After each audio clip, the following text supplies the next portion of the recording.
नमस्कार। स्नातक तृतीय वर्ष संस्कृत की कक्षा में आप सभी का स्वागत है।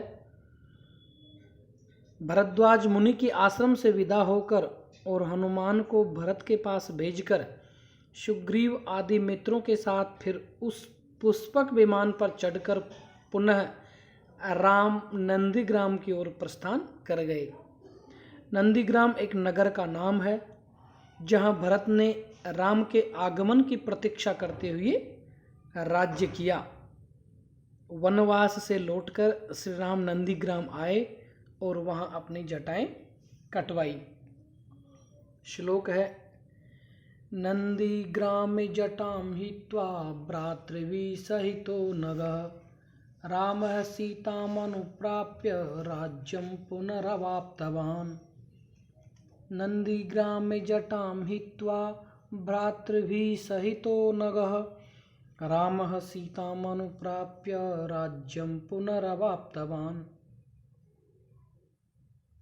इस श्लोक में राम का अपने परिकरों के साथ, अपने अनुचरों के साथ पुनः अयोध्या के राज्य को प्राप्त करने का वर्णन है। अन्वयः, अनगः रामः नंदीग्रामे भ्रातृभिः सहितः जटां हित्वा सीतामनुप्राप्य पुनः राज्यम् अवाप्तवान्। अनगः रामः, पाप कर्म से सर्वथा रहित, पाप रहित रामः श्री राम ने नंदीग्राम में भ्रातृभिः सहित है भरत और लक्ष्मण नामक अपने भाइयों के साथ जटां हित्वा, अपनी जटाओं का त्याग करके, जटाओं को हटा करके, जटाओं को कटवा करके, सीताम अनुप्राप्य, अपनी धर्म पत्नी सीता जी को प्राप्त करके या सीता जी को अपनी धर्म पत्नी के रूप में प्राप्त करके दोबारा से, पुनः दोबारा से राज्यम अवाप्तवान, अयोध्या के साम्राज्य को प्राप्त किया।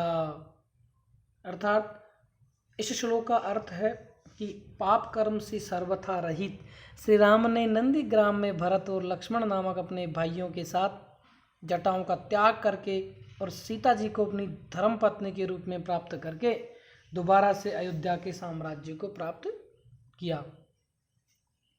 अगला श्लोक है, प्रहृष्टमुदितो लोकः तुष्टः पुष्टः सुधार्मिकः निरामयो ह्यरोगश्च दुर्भिक्षः भयवर्जितः।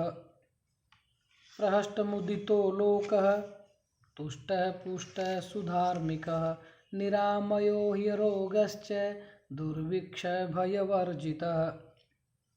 इस श्लोक का अन्वय है, लोकः प्रहृष्टमुदितः तुष्टः पुष्टः सुधार्मिकः निरामयः आरोगः दुर्भिक्ष भयवर्जितः आसीत्। लोकः समस्त प्रजाजन, प्रहृष्टमुदितः संपूर्ण रूप से हर्षित, संपूर्ण रूप से आनंदित।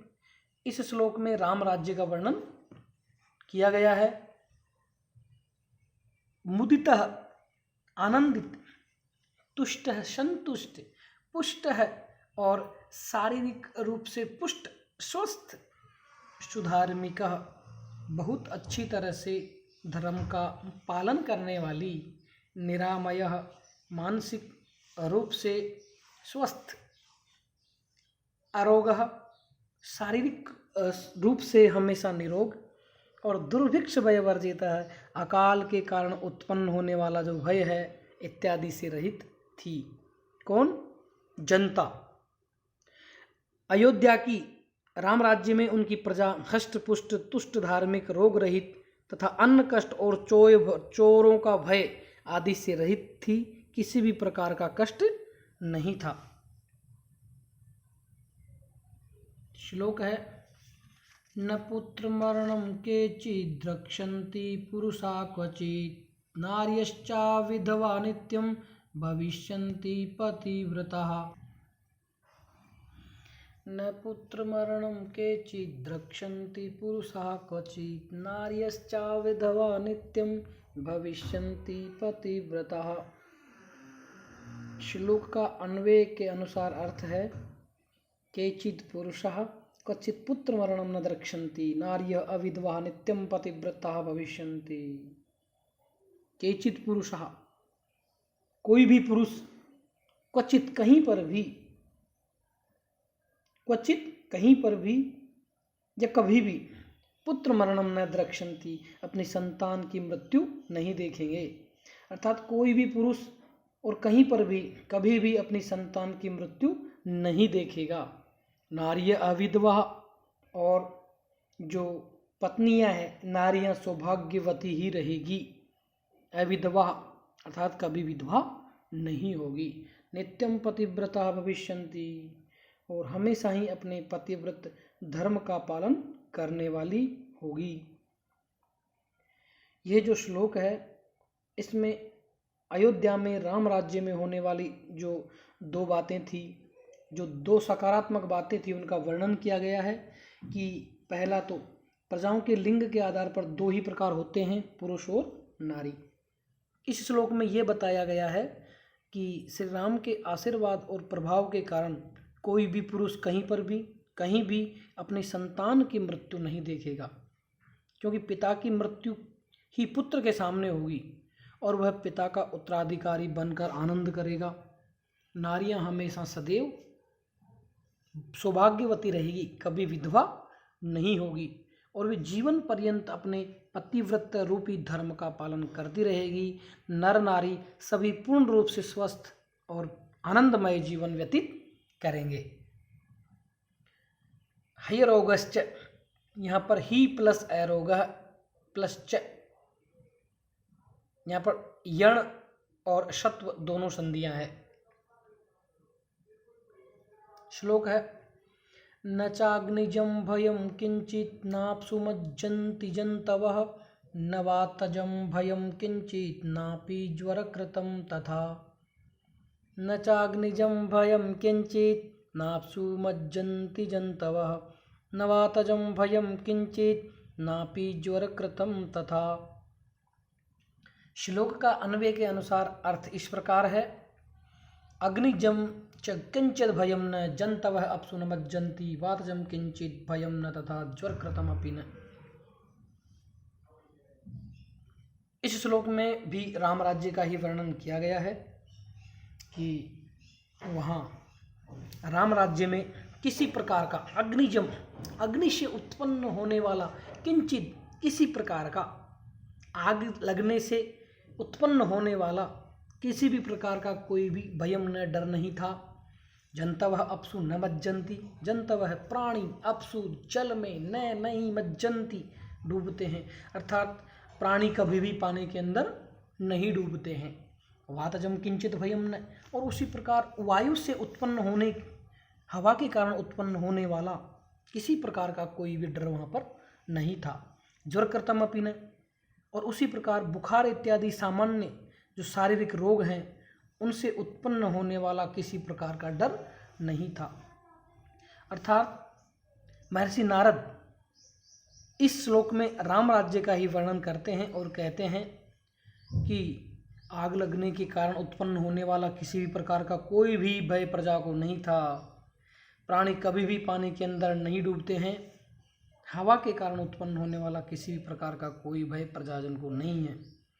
और उसी प्रकार से बुखार आदि जो सामान्य शारीरिक रोग हैं उनका डर भी किसी को नहीं होता था।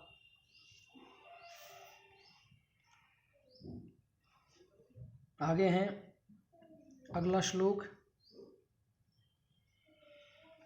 न चापिक्षुद् भयं तत्र न तस्कर भयं तथा नगराणि च राष्ट्राणि धनधान्ययुतानि च।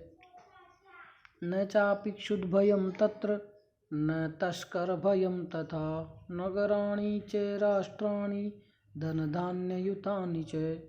इस श्लोक का अन्वय इस प्रकार है। तत्र च शुद्ध भयम अपि न तथा तस्कर भयम न नगराणि राष्ट्राणि च धनधान्ययुतानि च। न तत्र च क्षुद्ध भयम अपि न, वहाँ अयोध्या में या राम राज्य में क्षुद्ध भयम भूख लगने के कारण पैदा होने वाला जो पेट का भय था, अपि न वो भी किसी प्रकार का नहीं था। वहाँ अयोध्या में राम राज्य में भूख के कारण पैदा होने वाला जो पेट का कष्ट भी किसी को नहीं होता था। तथा तस्कर भयम न, और उसी प्रकार चोरों, लुटेरों, डाकुओं का डर भी किसी को नहीं था, किसी को नहीं है।